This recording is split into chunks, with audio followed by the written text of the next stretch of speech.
Hello, a very warm welcome to Talking Couch, a flagship podcast channel of the Psycholingo. I'm your host, Psychologist Anam Ahmad, live from Hamburg, Germany, excited, happy, and filled with gratitude. In our 7th episode today, we are opening a difficult conversation about something that often remains hidden in the shadows, and that is suicide. Also, observing and embarking World Suicide Prevention Day celebrated annually on 11 September. We take this as an opportunity to discuss and build an open dialogue around it. As a psychologist, I had to walk through this difficult part to create an open dialogue, destigmatize this topic as much as possible to help build deeper understanding on it and how we can develop different perspectives to it. Before we begin, there's also a trigger warning for those who are not prepared to listen about it, to read more about it, to have a discussion on it. So please, you are requested to skip this episode because we will be touching upon certain sensitive topics around suicide and suicidal behaviors. And I just request you all to decide it for yourself if this is something for you right now or not. Sometimes we are just not prepared for some discussions, and I totally respect that and I appreciate that. So to recognize warning signs and symptoms, and as for example, people today, they are training themselves to give CPRs to understand how to help someone who's just undergoing cardiac arrest or a sudden heart attack in front of us. They are trying to, develop certain strategies to help someone in such an emergency. Similarly, I think as a psychologist, that suicide can also be prevented if we all join hands and we understand the trigger warnings, we understand the warning signs, we understand if we understand that vibe coming out from us or from people around us, we can join hands and totally try to help someone out of the situation. So, this is something which is like my personal experience and my opinion, and this is what I have learned from my clients, that this can be completely evaded. And through this podcast episode, I guess I'm just trying to help you understand more about it, how you can help to be more informed on it, and how we can help ourselves. And if someone who is around us and we are not able to understand that how to help that person. So I think by having more education on it, we can definitely make a difference. So it is a problem to be understood, to be tackled and solved at the community level, not someone who can do it all alone by themselves. So let's delve deeper into the hows and whys of our mind and break that silence today around suicide. In this episode, we are not just talking about suicide, we are talking about hope, prevention, and understanding. So now let's begin and stay tuned. Every 40 seconds, somewhere in the world, a life is lost to suicide. Yes, it is true. Every 40 seconds, a family is forever changed, a community left wondering why. It is estimated that there are around 140 to 150 people left behind the person who has just committed suicide in your network, and then there are at least 100 to 150 people who are left amazed. The story, the news touches their life, and they are left with a lot of questions of why. They are so touched upon this news that it takes them a lot of months to get over this news, and this has a very debilitating effect on their psyche. So around 100 to 150 people who are in this close network with this person gets affected by this kind of a news or a tragedy. This is what the impact is of such a happening and such a tragedy around. So it's just not a statistic. It is someone's daughter or a brother or a friend or a dear colleague or a loved one that we are talking about. It is just not about the number. And while we may feel the weight of these stories, many of us still find it hard to talk about it in detail. So whenever we are listening about this tragedy or a news or something like that, we are just left amazed. We are just answering ourselves why. We try our best to make our lives better, and we are always protecting ourselves from things which could be harmful for our life. For example, some health hazard, or we are driving very carefully because we might just land up having an accident, or we as human beings, as a natural tendency, we try to protect ourselves. So what encourages someone to walk down this dark path and take that last resort? And we are just left confused of this question: why, and how we would have been a better part of that story, how we would have extended help. So because it is so uncomfortable, this topic, and this is so stigmatized, and people have this lack of education, and it is also considered a sign of weakness. People don't openly talk about that they are trying to walk down that path, and I'm just not feeling comfortable around talking about this topic. And even if I am taking this decision in my life, but I'm not openly talking about it because people just blame me as a coward, or as someone who's so weak, and it's a joke, and how can you even think about it? It's not even a last resort. You have everything in life. I think a lot of these factors are complicating this topic a lot, and people just shut themselves down, and they just isolate themselves, and they just feel so disconnected. So I think it is also that we are, as a system, kind of not been able to understand these suicidal behaviors in the society, because this is a community level problem. It's not a very individual problem. So that's how psychologists and social workers and governments and so many organizations, they are trying to come out with this topic and talk more about it, so that we have this focus on some policy changes, some changes in the social structure of the society, and also helping the person with individual or psychological or at a social level. So that's how I planned this episode, to bring you more knowledge on this topic, to understand what a suicidal behavior is and how does a person adapt such a behavior. It is a growing problem in India, of course, and I'll be talking a little bit about the trends and also societies and communities and cultural's role in it briefly, and the stigma, the problem, of course, it persists. Everything starts with that, I guess, and ending the episode with some prevention and support strategies.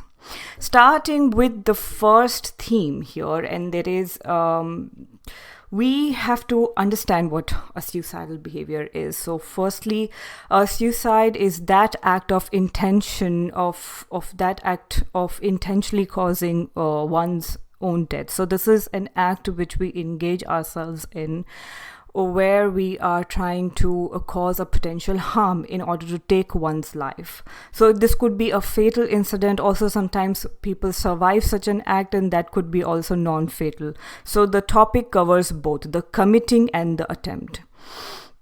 Psychoanalysts were the first ones to comment on mental energies that we all possess, and that actually gives us an explanation of these suicidal behaviors which people kind of adopt in lives. So these mental energies that we all possess, as talked about by Sigmund Freud and many psychoanalysts, that we have different levels of consciousness in which we record our daily experiences in life, and what we think and feel and perceive and learn from our daily environmental interactions. We are kind of stacking it in our different levels of consciousness. That is, our working life is in the consciousness, then we have subconsciousness, then we have unconsciousness.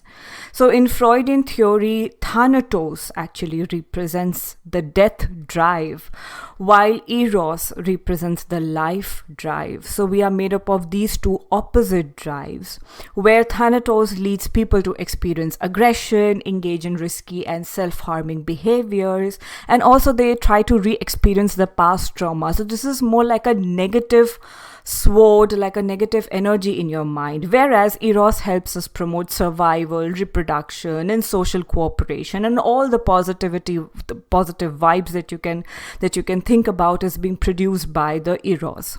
So it is the complex interaction between the two that helps shape human behavior actually. So from a psychological perspective, these two opposite instinctual mental drives are dominating much of our actions and decisions in life. So when I try to understand where these self-destructive behavior, where we are trying to cause a potential harm to us and our lives and to our psyche, and that could be even fatal, that can even lead to death. So these can be from the smallest ones, like firstly we stop taking care of ourselves, we try to stress eat, we try to not take care of our health, we adopt all the negative lifestyles which can potentially leave us to any health hazards, to engaging ourselves in substance abuse kind of a behavior, which is also a self-destructive behavior. Then there is a level where there are so many people who try to create non-fatal injuries on their body with cutting and beating and punching their face or their hands on the wall and things like that in order to cause harm, but it is not fatal. It is non-fatal, but it is quite injurious.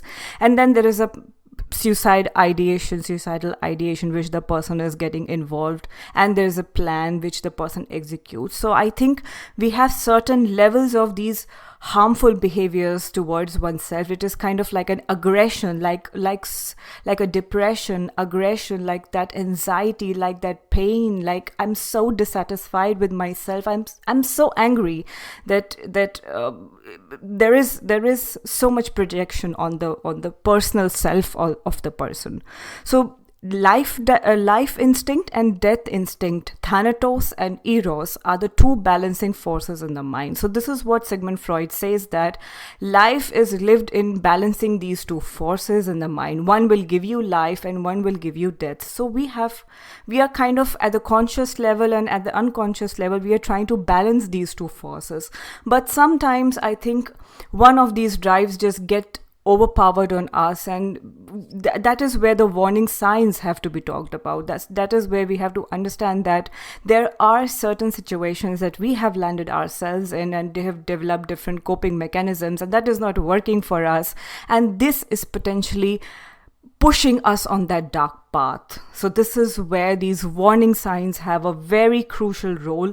And as I believe that the first step in prevention is understanding it and observing it in yourself and in people around you. So I think, in my opinion, that if you have to talk about certain warning signs, so that could be if you observe yourself and someone who's talking about hopelessness or having no purpose in life. So we have phrases like, I wish I disappeared somewhere someday, and expressing thoughts of burden, like I'm a burden to someone. Then you have certain extreme mood swings, which you see in the person. The person withdraws from the family, so we have very low social interaction. Then there is no predictability in the mood and the behavior. Sometimes this person is so impulsive in certain decisions that, I just took a decision to start a business one day, then I'm ending a business another day. I was super nice to you one day, and the second day I ghosted you. So there is no predictability in the behavior and in the mood patterns. Also, certain kind of people, you can, if you are a person who's observing this person from an outside, you know that this person is not the same. You have this energy coming out from this person, that vibe, that twinkling star in the night sky is kind of has disappeared behind the cloud. There is certain changes which you see in the overall vibe of this person, the way the person thinks, acts, behave, feels, kind of have these social interactions. So you don't get that same old feeling. You feel the person has tremendously changed. And also, if you have seen that there are certain tragic moments or some trauma the person is also going through with, some business up and down, there's a loss of a loved one or some health hazard or I don't know what, but some trauma is also a part of this person, which can act as a changing point in the person's life, then that is even a bigger warning sign, because sometimes we are not able to understand our things together, and that's how you see that someone is suffering, even if the person is smiling, but that person is not the same as the person was before. That is the firstest warning sign, the vibe that you get from the person. The point here is not to categorize everyone who's showing these signs to such an act, but we as individuals can recognize that there are signs we have to look for, and keep monitoring the intensity of torture that we feel inside of us. Seeking professional help when things go out of hand is important, and that's the only way out, because I'm tired. I'm tired of eating a pizza, going out, ordering something from Zomato, or buying a dress, attending a wedding, having a vacation, bathing, buying these aromatic set of soaps and whatnot. But I know that even if whatever I do feel better for a moment, but in my life, forever nothing is changing. I am feeling the same. I'm still feeling there is no purpose to my life. I'm still feeling I'm depressed and lonely. I feel that if I go from this world, it'll be better for rest of the people. So I am kind of not able to minus these negativities from my life, and the death instinct, the thanatos, is kind of overpowering my psyche. So you have to understand these mental energies. Again, keep it in the mind that they need to be balanced. They are present, and you can't completely shut it off. Like, this is a proven fact that these two are present. So yeah.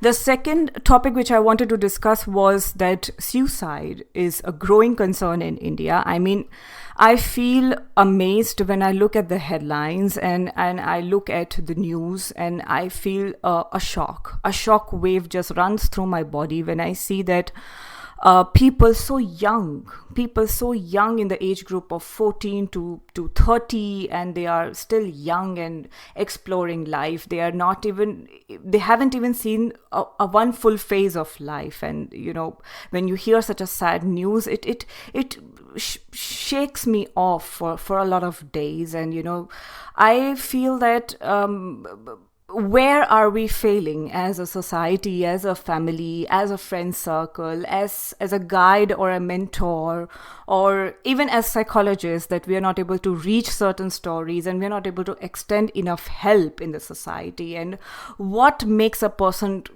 take that last resort? And such a young life, such a beautiful young life, lost to such an act. So every now and then when I go through news headlines, it is a discouraging thing. And I personally want to, kind of save a little bit of time to talk in detail about these things. So according to National Crime Records Bureau, India reports around 1.5 lakh suicides annually. In fact, India accounts for almost 20% of global suicide, despite having only 18% of the world's population. So this is how we take part in the world population, like we are 18%, and out of that 20% of the global suicide comes from India. And how many are underreported and not reported, that also is a question. And among different groups, suicide rates are particularly high among youth. Saddest story of all, students and farmers. So in 2021, the NCRB reported that over 34% of suicides were committed by individuals between ages 18 to 30. Saddest part of the story. Another heartbreaking trend is the high number of farmer suicides. My heart goes out to them because they are so trapped in debt, crop failure, poor access to agricultural resources. They are murdered in the hands of the institution and governmental policies, and there is no help because at the ground, the problem is real, but you're not able to solve it at the individual level. You need governmental help, support, and all of that, and all the policies which are to help or safeguard you out of that situation. So that is not present. So between 1995 and 2019, over 3 lakh Indian farmers died by committing suicide. This area still needs a lot of work. Women, especially those facing domestic violence and abuse, are another risk group, and the NCRB reports that housewives make up around 15% of India's total suicide cases, often due to factors like domestic violence, dowry disputes, or emotional or psychological abuse, of which they are a part of since a long time. And even if they are so much in the society, they are a part of a family structure and a system, they feel so isolated and lonely because sometimes it is not socially accepted to talk against the husband or the in-laws, or you're not able to perform your duties as a mother and a housewife. And I feel so suffocated in the home, and I'm not able to talk openly about it because socially it is an unaccepted topic. So again, stigma plays a role. Again, we have tried to silence the person, shut down the person's issues because it's not a socially accepted topic. It's not something which is, to be encouraged. Yeah. In recent years, also, there's a rise in suicide among professionals, especially working in highly stressful environments such as IT industry, finance, and also healthcare. Because of COVID, we've seen a lot of doctors and nurses.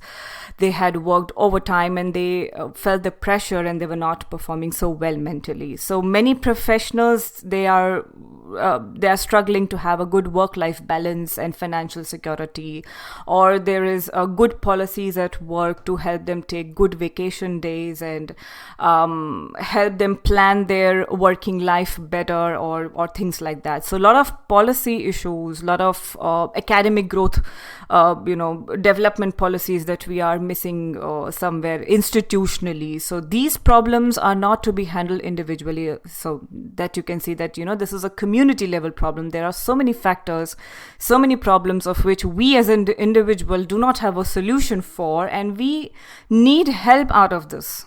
So that help can also be extended by someone who's outside of us. Marginalized groups such as Adivasis, or we have religious minorities, disabled, and also the LGBTQ community, I extend my support to them as well, that someone who is a part of the society, they feel a little bit different from what a normal norm of the society is. So you're a part of a religious minority, or you are from the LGBTQ community, or you are severely disabled. You're not able to see, or you are mentally challenged, and things like that. So I think that makes you a little bit away from the normal norm of the society, which discourages you from so many possibilities to live harmoniously in the society, because you are discouraged from so many economic developments, and you face exclusion, and there is humiliation and ill treatment. So nobody to extend support to such communities. So we need to do a lot of work to help them feel part of the society.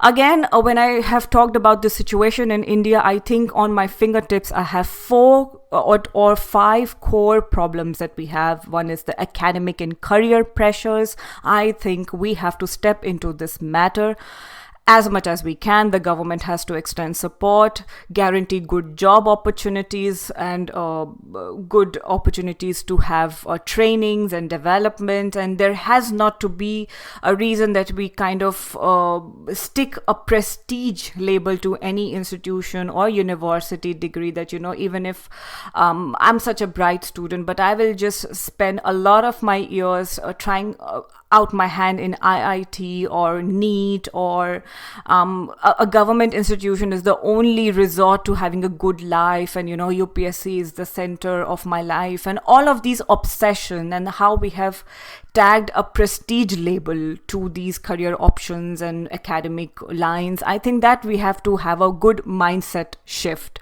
that this is your personal kind of like your personal preference of what you want to become in life. And of course, you have expectations. I mean, the family expects, and the society kind of encourages something and discourages something else. But you have to understand that happiness lies within. So even if you kind of take that opportunity, take that pledge to do something else in your life, because that is like a expectation of someone else, you will not be a happy soul inside. So that is the first step. I think the mindset shift has to be done. The prestige label has to be taken off these things.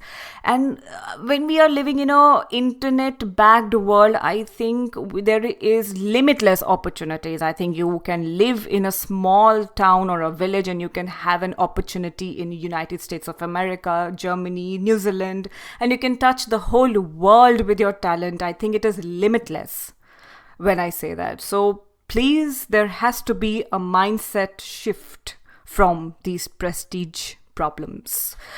Then the stigma comes in between. I think stigma is the biggest problem of all, because when the problem starts, you need someone to listen to your problem, and there is some incapacity, there is some place which I do not fit, and there is some irritability. The first feeling that you have in your heart and your stomach, that is the very first step that has to be taken, not the last step when everything becomes such a big problem, and we need support from all the levels then. So the first step, if you are able to understand that, this is the time where I have started feeling a little bit out of hand, I think that is where we need support from a psychologist, a therapist, or a medical practitioner. The family has to come into this play. Everyone has to, have that cobweb built around you of support and help.